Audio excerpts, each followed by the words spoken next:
Welcome back from that. I'm hoping you had a wonderful time listening to the behavioral check segment, that segment that gives you the whole 9 yards of health. Now we're moving on to a very interesting topic, and my guest is already seated. We'll be talking about public accountability in budgeting. How can the public be carried along in this budgeting process? Don't give us a rice meal when we need an oil meal, for instance, so that when you do budget, the public can also say, this budget has been done for this project. Why is there no implementation?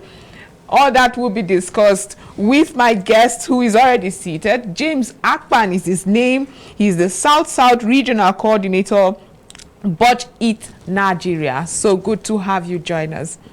It's a pleasure to be here. Thanks for having me. Yes. Okay, Akpan, let's just go to what BudgiT really does and how you are able to sustain this need for transparency and accountability. Give us an overview for those who have not heard about BudgiT. How can BudgiT be sustained? It's a non-governmental organization, isn't it? Yeah, it is. Yes. BudgiT is actually into a whole lot, but what we are actually known for is holding the government accountable, trying to keep them on their feet, and letting the people know about the budget. Actually, we breathe the budget, we preach the budget, and now it's not about just we tracking following projects, trying to build the people in the sense that we believe that we are the kingmakers, the masses, yes, because we vote. So on that platform, we want people to understand that the power is in our hands, that we should never get tired of making demands, and though the system doesn't like criticism, they don't like being criticized. Really? Yeah, from what we've been getting. So we say don't give up, always hit. So what we do in BudgiT is educate the people, make them know what's for them, create the room for them to ask questions, and make demands. We do a whole lot though, but I'm just streamlining so that I don't bore you. Yes, but above everything, how are you able to sustain this? Because it must be tasking to sustain having to go to these offices to ask for accountability. This project has been budgeted for, this amount has been budgeted for. You go to sites to inspect the quality and the level of work that's been done on such sites. How are you able to sustain yourself? What happens there? It must be very tasking. Yeah, tasking. Is the sustainability, is it on field or the organization itself? The organization itself, how is it able to sustain people like you to do all of this? It's non-governmental, and it's one that government often, or rather, officials really do not smile at. So, no. Exactly. So how are you able to do it? Yeah, we have foreign donors. Right. Yeah, we have donors, foreign donors, a partnership with other CSOs as well. And the field aspect of it is that, like I'm the state officer for Akpan, and as well as the regional coordinator for the South-South. South-South, right. So I manage the 31 local governments there. As long as a name is mentioned in the budget line item, it is our responsibility and duty to make sure we go and see what's happening there. So we are being taken care of by the organizations to do the movement. We are being mobilized by the organization. Why foreign donors maintain the structure. Okay, you just mentioned the work that you do, and a lot of Nigerians will be looking at you and wondering, okay, with the decadence we're already seeing, we're seeing a lot of uncompleted projects. What would you say then? In spite of the work that you do, we still see all of this. So what happens? Is it that when you do point this out, still not much work is still done, or people still are not held accountable for not completing projects? To that, I would like to streamline it to my station, which is Akpan State. Very well. Yes. Before I joined BudgiT. BudgiT also runs Tracker as a unit. Yes, so Tracker now is saddled with the responsibility of hitting the ground and going to get the facts raw. Whatever we say on tracker is what is obtainable. So on that line, before joining tracker in Akwa Ibom State some years back, 2017, the practice there has really changed because of our engagement with the communities. Now, before then, there were no much government presence in communities, and even if provisions are being made, they are not being carried out per se. And the people keep praising and worshiping these politicians, thinking that they are doing it anything is from their own pockets. Right. So with the activities, though it's tasking, and you can't really say you can achieve 100%. No. So right now I can say, what I can say for sure is that the number of projects are being executed now in the state. But what we lack here now is quality. Excuse me, that has been achieved based on our activities in the state. So right now in Akwa Ibom State, we have constituency allocations are being done, but now we are talking of quality now. And that of abandoned projects, not that they don't exist any longer, they do, but we do random check as well. At times we get given the task of going around to check on abandoned projects, and we escalate the ones that we know are of importance to the people. And that of people not being prosecuted for, we don't have the power to do prosecute anybody or make any arrest, but we have the information, we have the data, so to escalate things that we think are of. So we do that a whole lot. If a case is like a particular case in a community called Mbokwe Yakan in Urafon Oruko area. That's all in Akwa Ibom State? Yes, in Akwa Ibom State. Urafon Oruko local government. A classroom was supposed to be constructed for the school. The contractors went on site and started working without involving the school authority. In the end, they ended up building a classroom without a foundation. Without a foundation? Without a foundation. I don't get it. Were they even able to build if there was no foundation? That's the problem. It's crazy. That's what we see out there in the field. And the quality of blocks, because I was there when the job, I complained actually because of what I saw. And I was told that they're abandoning this, they are doing a new set to be used. And in the end, after the construction, I think it's about 2 years, a year plus. It's more than a year though.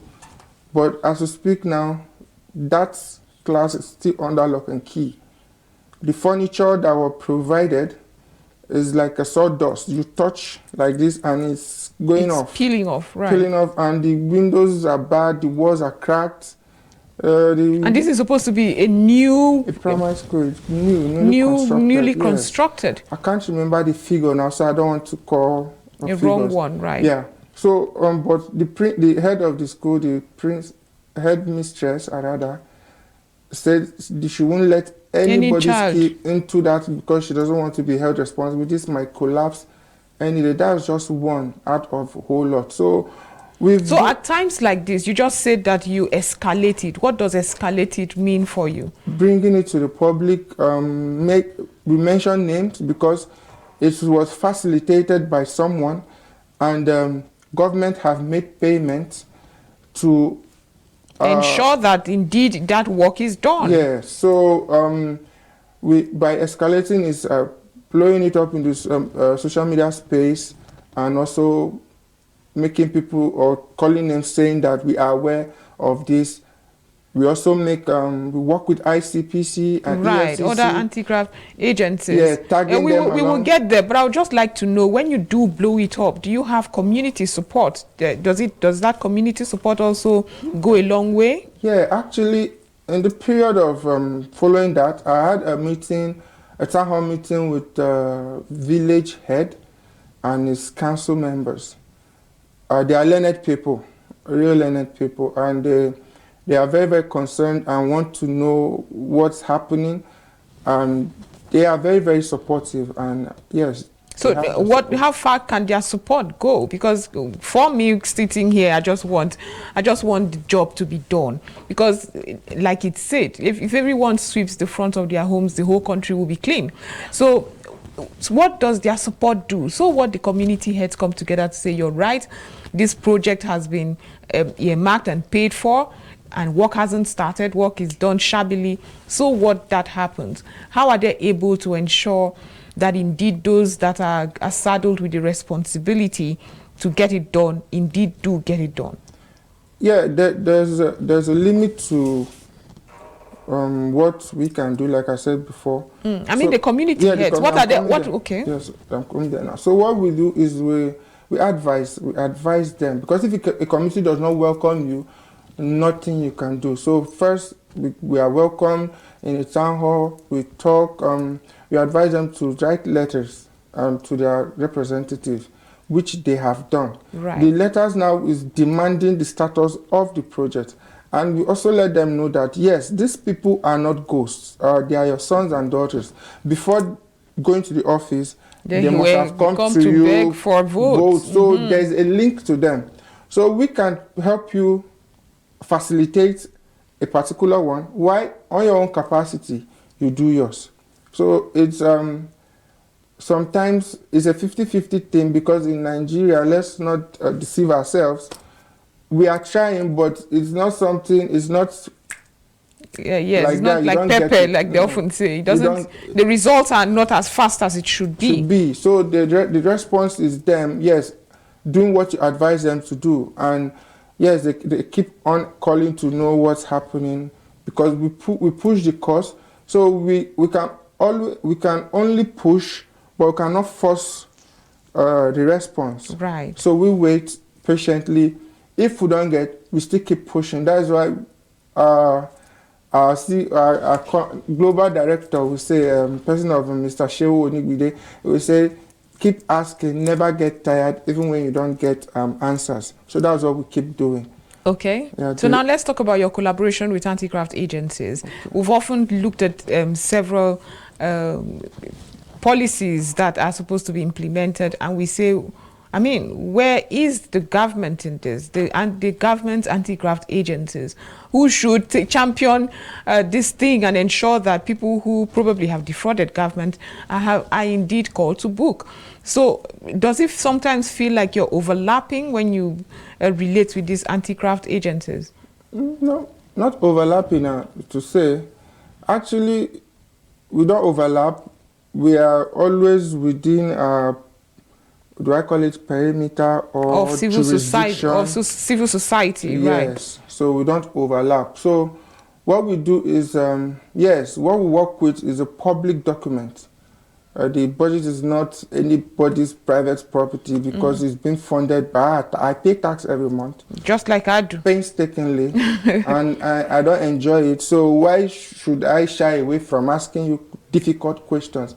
We are not rude. We don't insult. We don't witch hunt. All we want is the question. So what we do is that we go to the field, we get these details. They work on what we do. Right. Yes.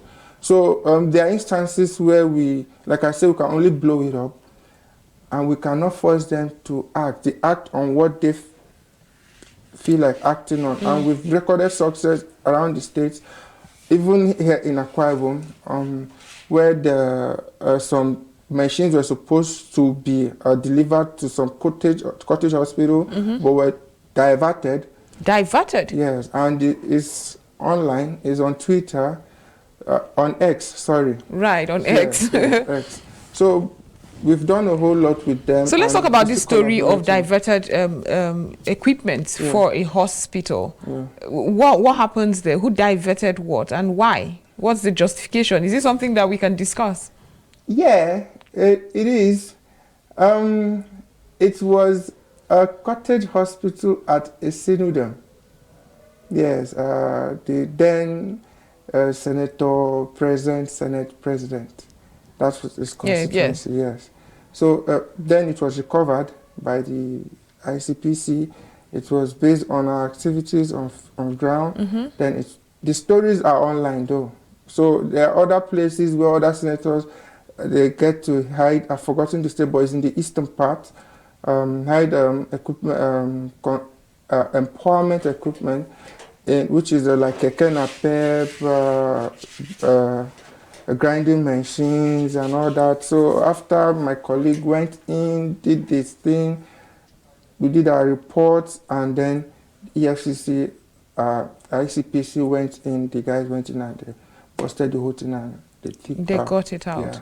But are you seeing public trust with the activity that you do? Because we've seen for a very long time the public not interested in everything that is governance because of the disappointments they have felt over the years. But are we beginning to reawaken that trust in public enough to say, you know what, the government is indeed trying. It is the many stratas of political officers are the ones failing us. But so let's move and ensure the right thing is done. Are you seeing public trust and engagement? We do a whole lot in budget.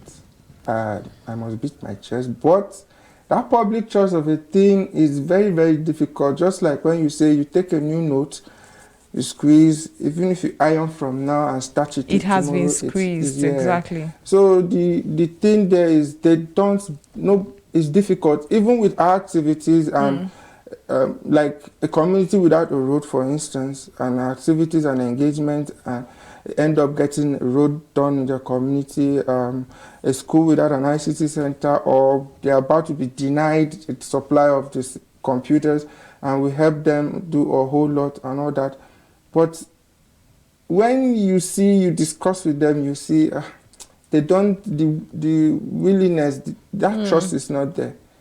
But yeah, we are trying to shift that now. The narrative will change. It won't take, it can be done within 10 years. It cannot be done within 10 years. No, the damage is deep. That has been put in place is deep. Yeah, it's deep. Wow.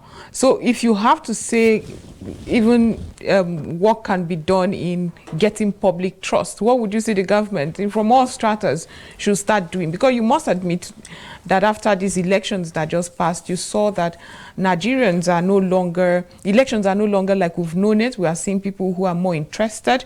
We are seeing people who want to hold government and say, you know what, you did this and you didn't fulfill, you promised this and you didn't fulfill.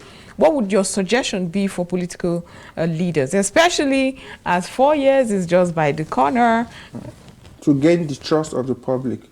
First off, I must say it from where my activity lies, starting with what we call constituency projects.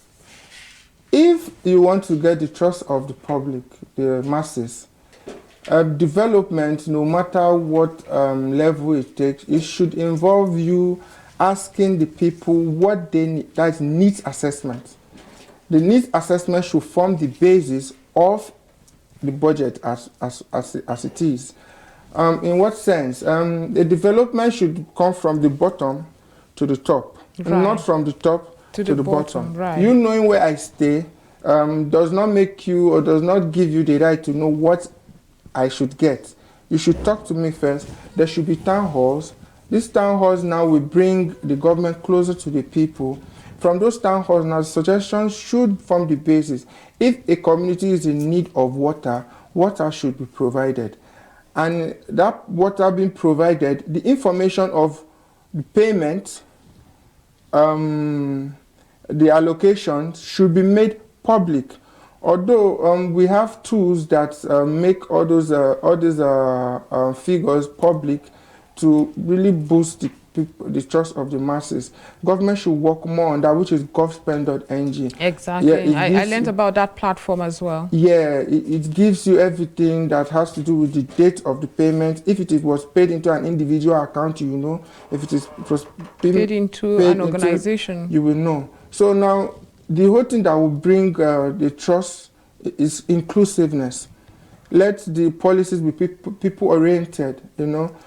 Carry people along. Once they see that they talk to you and in the next 2-3 months or even a year, what they you've had discussed asked, right, is there. And in the process of delivering these jobs, you don't bring aliens. Aliens in the sense that you don't come to my village to do a construction bringing people from this north. When I say people from the north, I mean someone that will fetch water, lay blocks, mix cement. You bring the workers from the north to work in the very thick village in the south. No, let the boys in the community there be engaged. Right. So in the process of engaging them, working on the site, you know, this project, because we let them know that once this job starts, take ownership. Ownership in the sense that be sure of what is being done, because what you are doing here is not for you. It's not even for unborn children. We are talking of time. Exactly. Let it serve a whole lot. So if you don't include these people in this process, how can you ensure this quality? So now bringing them into the job, employing them, manual jobs, don't bring in aliens. Let it be done by the locals. Locals. Yes. Let them to also enjoy that jobs that have been brought by that project. You understand? So with that, it will make them feel like they own this project. That's the ownership of the project. Yes. Now let's talk about public participation when it comes to projects. Do you think the government does enough? It seems like somebody just sits there and say, you know what, I'm giving you water, even though your problem might be something else. So what would you say people should do just to be more involved in this decision for these projects that are often just feels like it is pushed down our throats? Yeah, what we advise, because like what I said, the inclusiveness is not there. So what we do, we do a whole lot of town halls. Our activities is grassroots based. We do interactions with them more facially, and we advise them to write letters to their representative at the state, at the federal level, right? Also at the state level, letting them know their needs. Like we are waiting for the 10th Assembly now is about doing theirs in 2024. Yes. So the letters now will be like this. This is exactly what we will want, right? Use your good office to include it in the next budget allocation for us. So some communities are responsive, while some they don't just believe in the process. Because of the many disappointments they must have faced over the years. Yeah. So, but we keep on telling them the advantages to you reacting to this advice, because one, it's you having your letter in the front of on the desk of your representative. Either he reacts to that or not. He knows, my people are being exposed. They are contacting people. Exactly. So it brings that awareness to them. So they know once they are dealing with them, they need to be cautious. They need to be very, very cautious about their behavior, because they don't know who they are interacting with at the time. So have you had town hall meetings where these maybe representatives come also to attend, just so that they also foster this engagement? Because most communities will say we see these people only during campaigns. So, but do you have such activities where you collaborate with these officials to say, you know what, these are people you are representing, come and let's hear what their problems really are? In my region, we've not had that. That's the south side? Yes, we've not had that. Why? Have you ever approached any representative or government official? I'm trying to think now if it has been done in other parts, but it will be an idea that BudgiT anytime, any day will welcome, because why? The platform is there. If it's created, let it not be as if we are going there to say things that you about do exactly. Them. No, we don't go there to. We are very, very cautious, because what we say, we are very, very careful, because we don't tell them funds for this execution are in the pockets of their representatives. It's a very wrong notion, because people do think about that. So we let them know monies are being paid through the MDAs, Ministry Department and agencies. But if along the line, it's a very good idea. If it's a thing that we can come together and do, we welcome that. But right now, we've not done anything of such in my region. In your region. That's wonderful. However, we were just talking about the engagement of people and the projects that are often implemented. So what really happens when these projects are implemented and it is not managed, or the sustainability for it? I remember a place where a hospital was built, a primary healthcare hospital, a primary healthcare center rather, and after that people were struggling to even see a nurse sit there.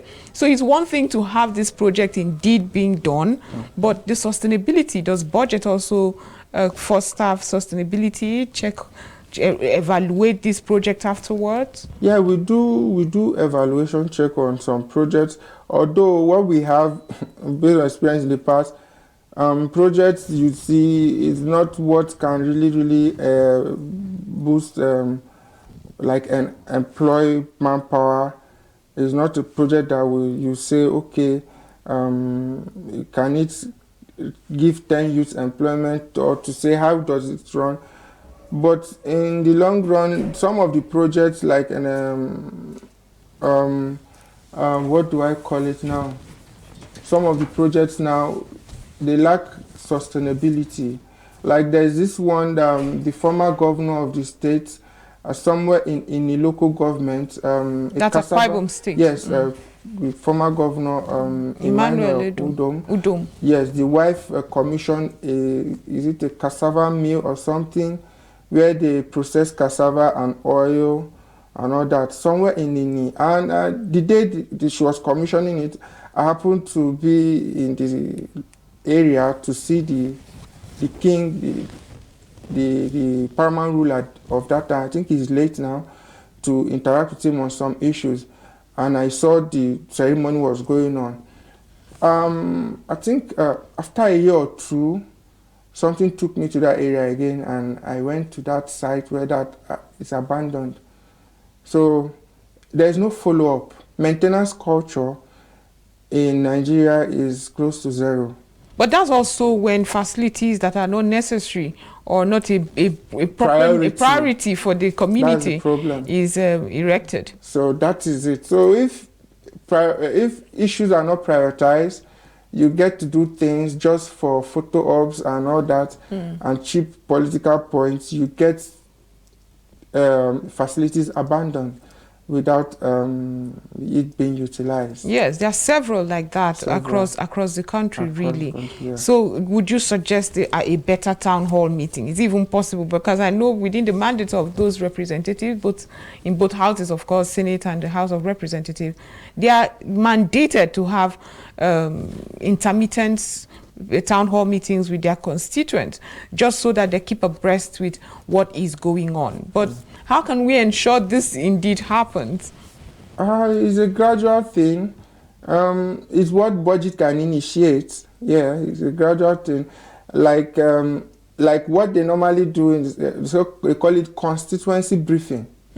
Yes. In a stadium, they'll fill it up with refurbished cars and grinding machines. With the English, constituency briefing should exactly. be me coming to you as your servant for this point, for this period of time, this is what we've been able to achieve. These are your needs. If I'm wrong, I stand to be corrected. That's what briefing should be. But what you get here is you get them choke the whole stadium up with party supporters and well-wishers lined up with bacterias. They do that like after the first tenor.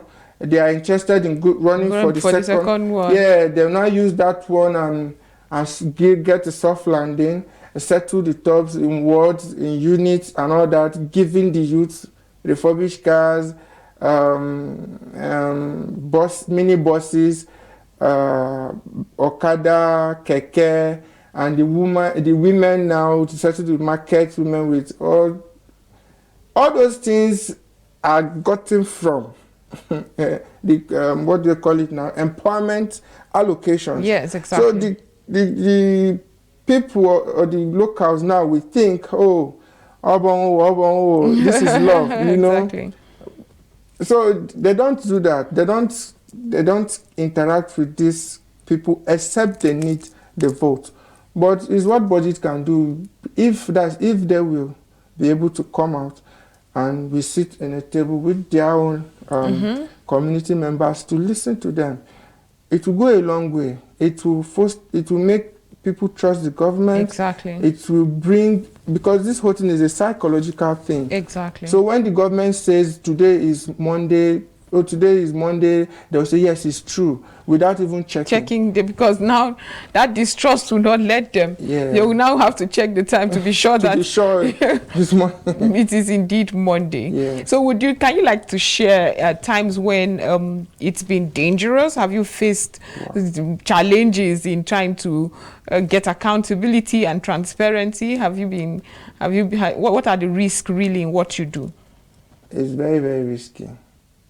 The risks they are not what I don't think I'll be very comfortable to talk about them. That's how bad it is. Yeah, because if you end up saying them, you might end up mentioning names, because if I don't mention a name, I'll mention somewhere that you can trace to somebody and all that. But yeah, it's been risky, but it's passion. What we do is about passion. If you are not passionate about it, the pay you get cannot be enough to drive you, or wake you up in the morning to go do what you do. It's based on passion. I've gone to a particular local government to ask for some project. He's a very, very popular politician. And this particular provision I'm talking about is an abattoir and other provision inclusive. Sir, this is it. Why is it there's this community CLO, the CLO, the community liaison officer, yes, which was attached to the contractor. I interfaced with him. I was like letting him know, no, what I am here for is not to make your principal look bad, but we want this to be completed because it's above 100 million project. Wow. Yes. So why don't you cooperate with me? He was like, anybody that is hunting my Oga, as a politician. Right. Any enemy to my Oga is my enemy, and I can kill. The word is to my face. I can kill for him. That is a threat right there. Straight. And that is one. The other day I was heading to Nkari. It's called Nkari Dam. Nkari Dam in the local government. I think the figure I can remember now, the one we have as a 2022, or so, yeah, a 300 million project. I was on my way there. I fell from the bike because you can't go there with a car. And the community had to hand me over to a competent youth, a very strong youth that I know even if they are to shoot, I'll be... because it's a community where they fight a whole lot. I fell from the bike, there was a snake. Wow. All that. Another one, I went to a place, before I got home, I got a call from Abuja. Wow. I don't know how. So they are there. It's just, we are fine, as long as we try not to step on toes, but we just state the facts. Exactly. So we do the job the way it is. James Akpan, I must thank you for the work that you do. I'm really sure that it must be passion. Otherwise, I don't see how you can do this. But I thank you for the work that you do. All hands must be on deck for national development, and we need you just as much as we need everybody, just to ensure that dividends of democracy indeed cascades to everyone that needs it. Thank you for being part of the program as well. Yes, thanks for having me. We've been discussing with James Akpan, South Regional Coordinator, BudgiT Nigeria. We've been discussing public accountability in budgeting. But this is where we have finished the discussion, and we're moving on now to the Investment Plus segment. Like I promised you, it will give us those very wonderful tips on how you can stay abreast with financial and economic tips.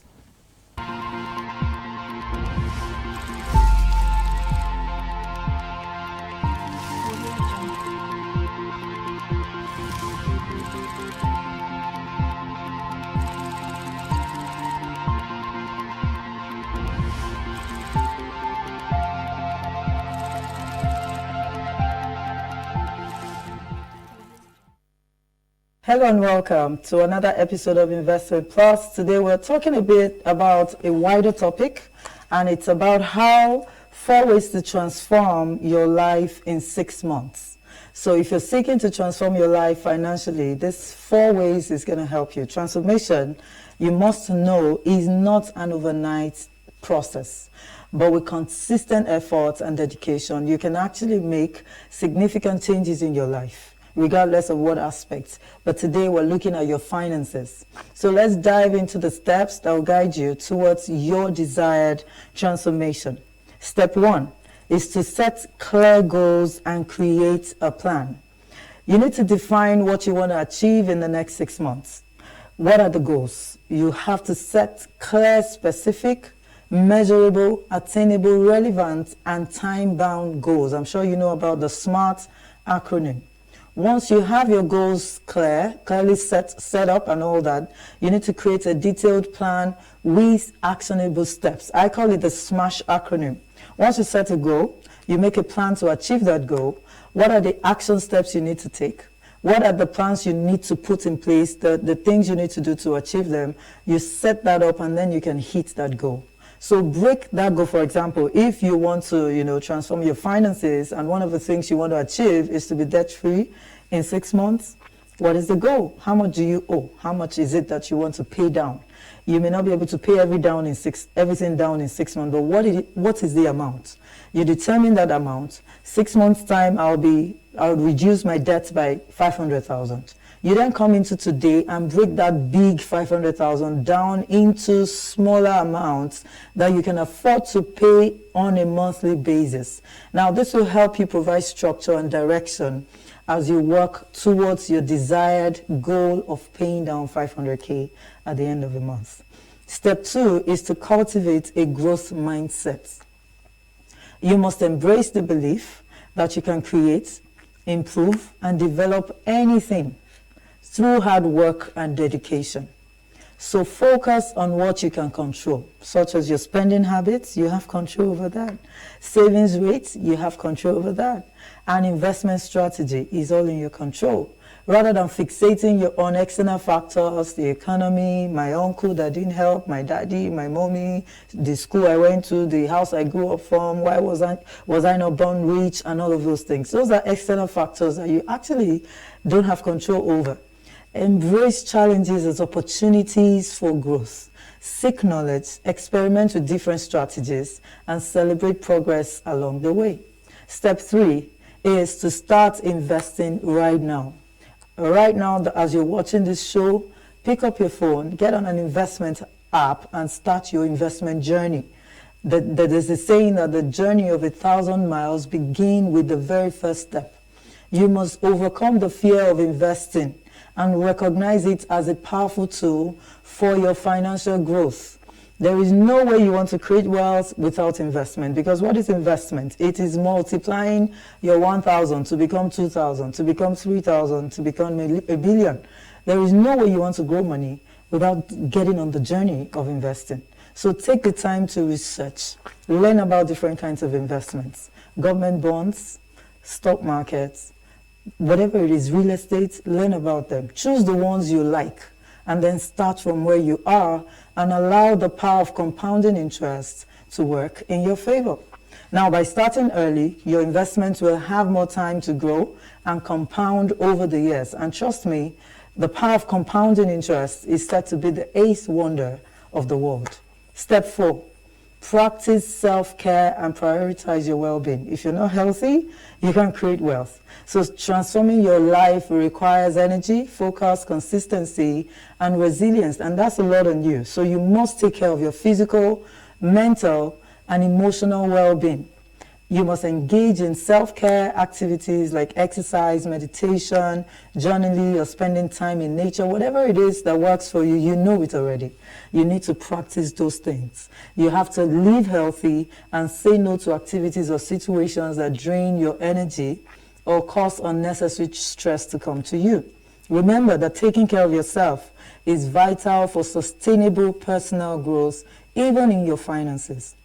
Now, by following these steps, you're already on your path to transforming your life within the next 6 months. Remember that change is a journey. Every small step counts. Embrace the process, stay committed to it, celebrate progress along the way. I want to encourage you to embrace the power within you to create the life that you desire. Stop sitting there whining and complaining about everything. It's time for you to get up with clear goals, a growth mindset, smart investing, taking care of yourself. You have the tools to achieve your desired transformation. Believe in yourself, stay dedicated, and celebrate each milestone as you make significant progress towards your dreams. And until next time, see you.